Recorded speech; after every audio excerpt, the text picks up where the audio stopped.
Good afternoon, ladies and gentlemen. The topic of our debate is that are the governments taking a reasonable effort to fight against the COVID-19 pandemic? We, the affirmative teams, believe that this statement is true.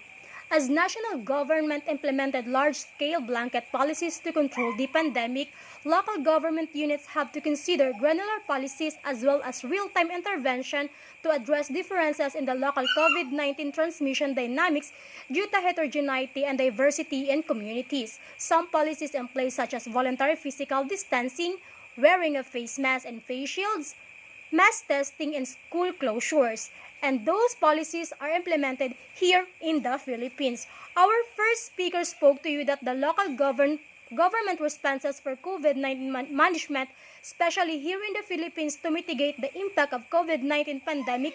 She also spoke about the Philippine national government through the Interagency Task Force in Emerging Infection Disease, outlining different quarantine like community quarantine, enhanced community quarantine, modified enhanced community quarantine, and modified general community quarantine.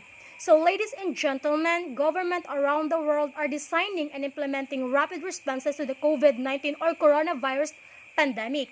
In this effort, they are faced with three extraordinary challenges like a public health emergency to contain the virus, including identifying and treating infected populations. Second, widespread food and livelihood insecurity due to mandated stoppage of economic activity and the resulting disruption of food supplies, and adoption emergency powers to address the crisis and maintain public safety.